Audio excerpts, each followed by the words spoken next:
할렐루야, 은광교회 성도 여러분, 오늘은 12월 15일 화요일입니다. 오늘도 여러분들 대림절 말씀 묵상으로 복된 하루가 되시기를 바랍니다.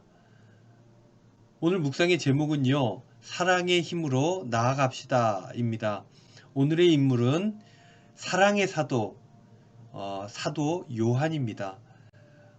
성경 말씀은 요한 1서 4장 12절 말씀입니다. 개역 개정입니다. 어느 때나 하나님을 본 사람이 없으되 만일 우리가 서로 사랑하면 하나님이 우리 안에 거하시고 그의 사랑이 우리 안에 온전히 이루어지느니라. 아멘. 묵상입니다. 사도 요한의 형 야고보를 비롯하여서 거의 모든 사도들이 처참한 형틀에서 순교를 당했습니다. 그런데 오늘의 주인공 요한은 유일하게 유배에 그치게 됩니다. 이런 자신의 처지를 요한은 스스로 어떻게 생각했을까? 사람들은 이렇게들 말합니다. 요한은 예수님이 가장 사랑한 제자였으니까 특별히 비극적 죽음을 면하게 한 것이다 라고 말입니다. 하지만 그 당시 상황 속에서 수명을 다하기까지 살아남는 것, 이것이 과연 복이었을까? 개똥밭에 굴러도 이승이 좋다라는 속담이 있습니다. 이 속담은 하나님께로 돌아가는 기쁨을 알지 못하는 믿지 않는 사람들에게나 적용되는 말입니다. 요한은 형이 죽임당하는 것을 봤습니다. 뿐만 아니라 동고동락했던 믿음의 식구들이 죽는 것을 지켜봤습니다. 그 심정을 다 헤아릴 수는 없을 것입니다만 그 상황에서는 남겨진 사람이 더 힘겨울 수도 있겠다 하는 생각을 하게 됩니다.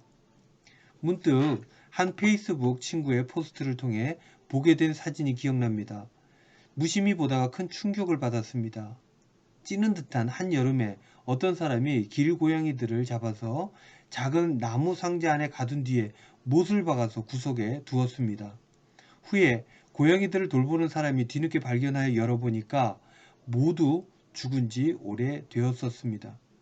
그 가운데 더 안타까운 것은 한쪽 구석에 작은 고양이 한 마리가 땀과 공포에 휩싸여 바들바들 떨고 있더라는 것입니다. 문득 살아남은 그 고양이가 겪었을 고통, 이것이 마치 마지막까지 살아남았던 사도 요한의 그것과 겹쳐서 가슴이 턱 막혔습니다.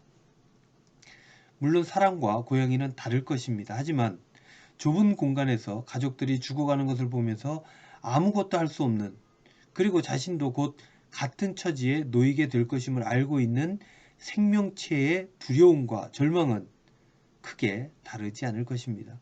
다만 사람은, 더구나 신앙의 사람은 상황을 극복하는 믿음을 가질 수 있다는 점이 다를 것입니다. 예수님께서 보여주신 사랑을 기억하는 사랑의 사도 요한은 그 극한 상황에서도 뒤에 남을 그리스도인들을 더 걱정했습니다. 그래서 요한은 두렵기는 하였으나 절망하지는 않았습니다. 그래서 그는 자신이 나눌 수 있는 가장 확실한 것, 사랑의 하나님을 전하는 일에 전념하게 되었던 것입니다. 요즘엔요, 어린이들조차 사는 것보다 죽는 것이 더 편하겠다라는 이야기를 심심찮게 합니다. 현실의 고단함 때문에 하는 말일 것입니다. 실제로 우리나라 자살률이 OECD 국가 중에 1위입니다. 10년이 넘도록 변동이 없는 실정입니다. 그리스도인이라고 해서 삶의 자리가 다르지 않습니다. 하지만 우리가 믿지 않는 사람과 다른 것은 사랑의 하나님을 안다는 것입니다. 그리고 그 사랑에 대한 경험을 가지고 있다는 것입니다. 그래서 절망의 상황이 닥쳐온다 하여도 소망을 품고 살아낼 수 있는 것입니다. 우리를 친구라 부르시고 친구를 위하여 목숨을 버리신 그 사랑을 경험하여 아는데 어찌 우리가 포기할 수 있겠습니까?